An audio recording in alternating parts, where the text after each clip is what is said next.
Hey guys, it's Jessica from Peace Love Books, and today I'm here with an exciting video about romances that I love that I don't talk about enough. I think I've done this before on my channel, but Tamika from Library of Tomes recently did this, and I was like, that is a brilliant idea. I need to do it as well.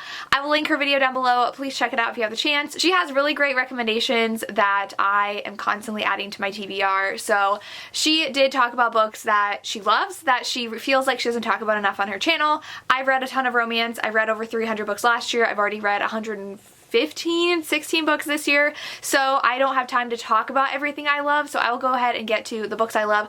First though, I want to give a huge shout out to Rachel from Rachel Reads and Sings. She is super close to 1,000 subscribers on YouTube. If you like how I read a mixture of genres, you would love Rachel's channel. She reads historical romance, she reads young adult, she reads nonfiction, and I absolutely love her videos, so I would recommend checking her out. She is, like I said, very close to 1,000, so please, if you have the chance, check out her channel. If you like her content, give her a follow, and I will now get to the books that I want to talk about. The first one, I don't know where I want to start, so I have a lot, and I feel like some of them are because I recently read them, and some of them are because I read them a long time ago and haven't talked about them. So I will go ahead and start with Strictly Professional by Christina C. Jones. I actually recently read this. I don't think I've talked about it at all on my channel, and this one is a office romance, forbidden romance, so I think if you like that kind of trope, you would love this. It was pretty short. I listened to the audiobook.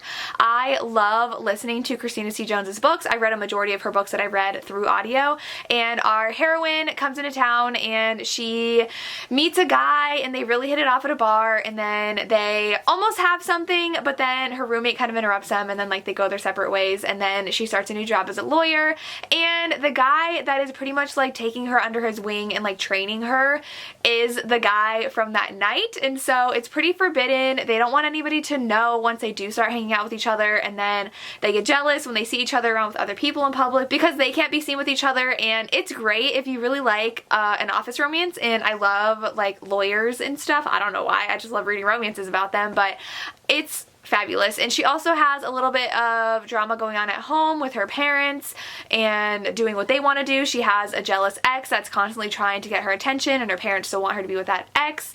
So it's a great romance, and I would definitely recommend it. The next one is actually one that I read a while ago that I don't talk about ever, I feel like, and it is the End of Men series by Taryn Fisher. The first one is Folsom, and then the second one is Jackal, and I think she was supposed to write a third one but never did.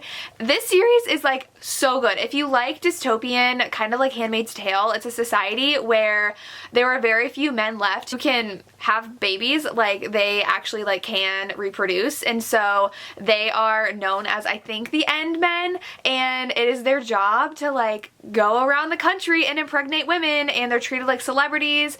They're shipped off everywhere, and like pretty much sex workers. They're pretty much like paid to perform and so that people can have children. So it's always the wealthy that are hiring them so that their children can have babies. So they've had like hundreds of kids because they're the only ones who can have kids, and one of them falls in love. And so it is so good. And the second one's actually about like another guy that is one of the End Men. So if that sounds good to you, you should check it out. It was a lot of fun, very unique. I enjoyed it, and I'm like, well, can we get a third book? Because I really like this series. So dystopian kind of romance, check it out. The next one I have is Someday Someday by Emma Scott. I read this at the end of 2019, and I feel like I never talk about it. It is an MM romance, and it's very, very emotional, and so I think both of them are recovering addicts, and they met at like an Addicts Anonymous meeting kind of thing, and their lives are going to be intertwined some way, and one of them was kicked out of their home for being gay, and the other one is not out yet. He hasn't told his family that he's gay, I think, and it's been a while since I've read this, but their lives, like I said, end up being intertwined in some way, and they get to know each other and fall in love, and it's a very emotional, sad romance, but Emma Scott really knows how to hit you in the feels, so if that sounds good to you, I would recommend reading this one. The next one is another series that I devoured. I think it was 2019 that I read these, and it's the Praying for Rain series by B.B. Easton. Again, Again, this is kind of dystopian. It's like pre-apocalyptic, like the apocalypse is like in the midst of happening. And so all these people have been dreaming, I think it was April 23rd, which just passed, was gonna be like the end date for civilization. They all have had dreams about this for almost a year. So like obviously like world turns to chaos and this date's slowly approaching, and it's our heroine Rain. She doesn't have that great of a home life, and this guy, I think it was Wes, he is pretty much like a loner and he only cares about himself, and he comes through and meets her, and then they try to like survive together. It's a trilogy, so there are 3 books, and it's really, really good. I loved it. They're falling in love in the process, and are they gonna die? Are they gonna live? They like have to deal with other people trying to survive as well, and so I like this. Definitely very, very unique, and I feel like I haven't talked about it in a long time, so check it out if you are at all interested in that synopsis. Then I have That Kind of Guy. This one is in her series that she independently published, and I feel like everybody raves about the Brown Sister series, but she has a huge backlist. That's amazing. And this one is the one I really liked in the series. I think I read books 1 and 3, and I think this is book 3. This one, her heroine is a writer, and she is divorced, and she's not like old, but she's older. I think she's in her 30s, and the hero's in his 20s, and they're really close friends, and she does have anxiety about like being in public, like public, like in front of a lot of people, and she wants to go to a convention, and because she's a writer, and he ends up like offering to fake date her because her husband's also gonna be there with his new really young wife and their baby. I don't even know if they're married, but his new thing and their child, and so she's also insecure about that, and so they end up fake dating, going there, and he's like the sweetest thing ever, and they end up falling in love. And this one is so fun. I really like the conversation about women writing fantasy, because she is also a fantasy writer and going to this kind of convention, and I really love this. So if you like that age gap, also friends to lovers, fake dating, read this one. Then I have Let's Get Textual by Tegan Hunter. This is really fun because it kind of is an epistolary romance. They have a romance through texting, so it's the wrong number kind of situation, and then they continue to text each other, and then they start falling for each other through text, but then they're like, but what happens when we meet? And they're like freaking out that they won't like each other when they meet, and they're like, but do we need to meet? I don't know. And there's a baby goat in here. So if you really love like rom-coms that are really lighthearted and fun, Tegan Hunter is perfect. This is the only one I've read by Tegan Hunter. I do own the whole series. Wait, I own this one, and then I think I own her pizza series, because I was supposed to see her at a Polycon last year. That got canceled, so she was having an order form for her books signed, so I think I got 3 of them. I need to read more from her, but Let's Get Textual was a lot of fun. This one also I read a while ago, and that is Serenading Heartbreak by Ella Fields. This is a love triangle. I love angsty love triangles so much where you don't know which one you like better. I love the angst, and I love it when there's no clear choice, because if there's a clear choice, I'm like, okay, well, why is this a love triangle? Because it's obvious you like this one better. This one you don't know who you like better, you don't know who she likes better. So when she's in high school, she kind of falls for her brother's friend, and he's in a band, and he just like has a rough life, and he doesn't have anything together. So she ends up like having her heart broken by him, because he decides to go on tour with her brother and leave her behind and pretty much break up with her. And so then she goes to college, and then falls in love with someone in college, this really great guy who she ends up dating, and then the old guy comes back in the picture, and it's just like, what do I do?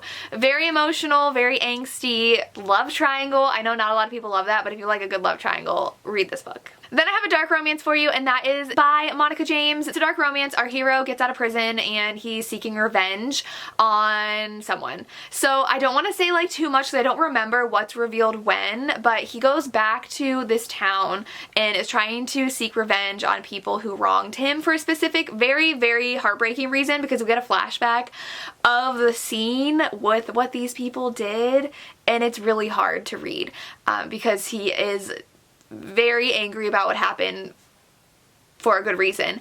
And then he falls in love with this woman. She was working at a club, which he is a bouncer at now because he's an ex-con. He doesn't really have a lot of options, and so he decides to be a like security bouncer kind of guy at a club, and she works there. So this one's really good, and she also loves to dance, if I remember, and she like constantly tried to go to this like dance studio, which I think she was teaching at, but she doesn't get enough money from that, and so yes, it was great. It's a 2-book series. If you like a dark romance like that, pick this one up. Then I have Unloved by Katie Regnery, and this one I read in my Wild Romances reading vlog last year, and that was a lot of fun.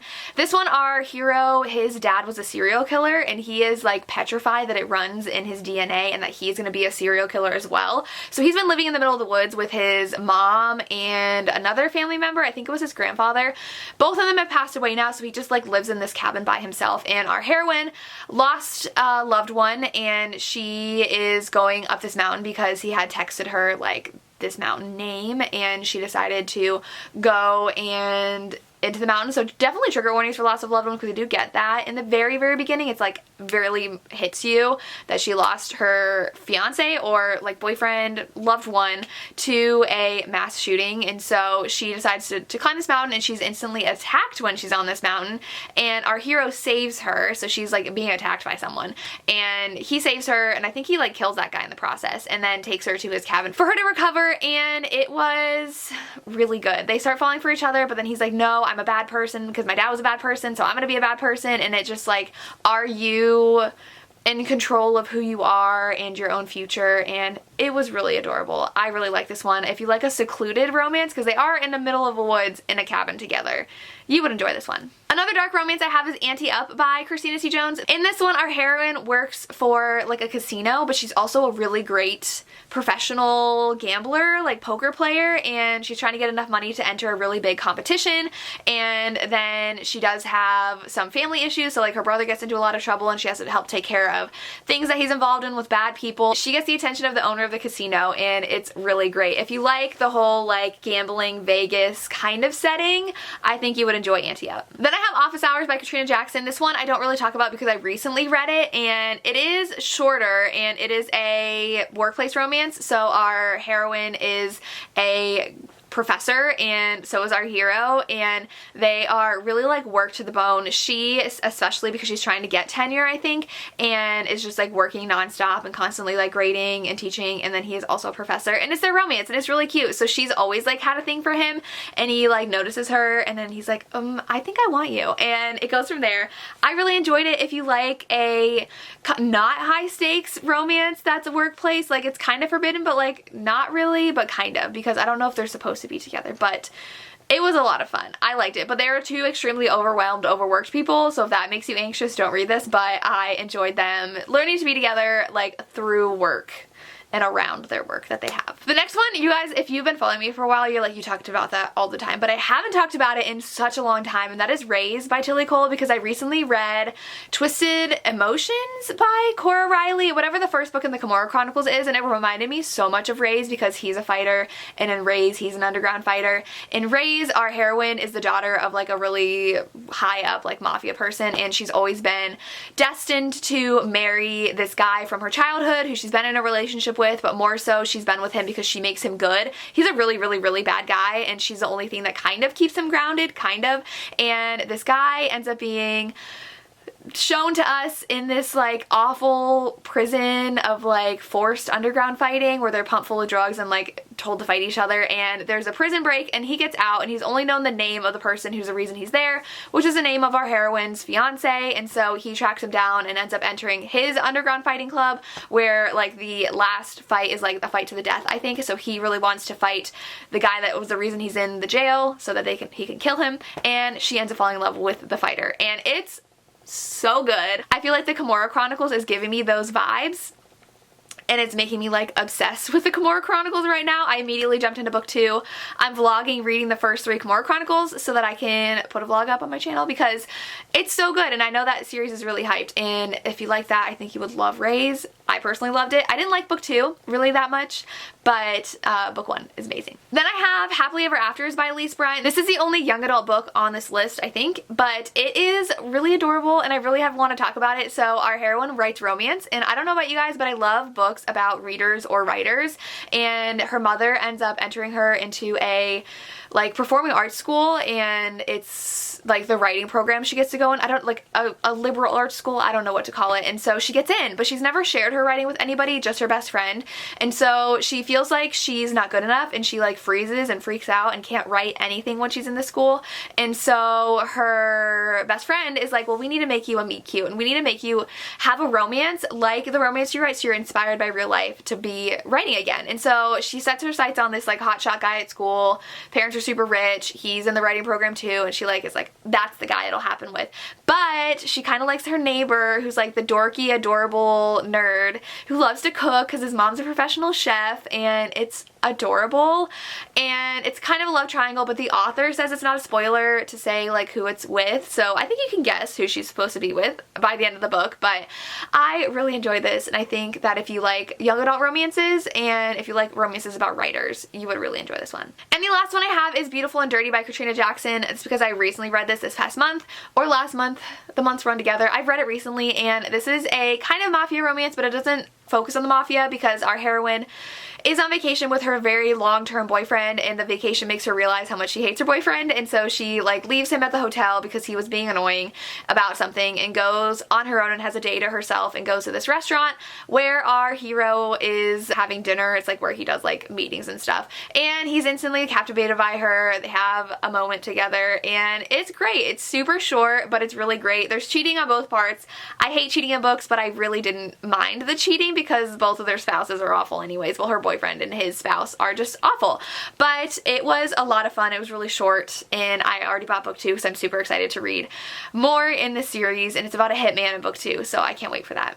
And those are some romances that I love that I don't talk about enough that I think you all need to read. Let me know down below if you think there are any romances that no one talks about that are absolutely phenomenal, that you wish more people read. I would love to hear. As always, thank you so much for watching, and have a good day. Bye.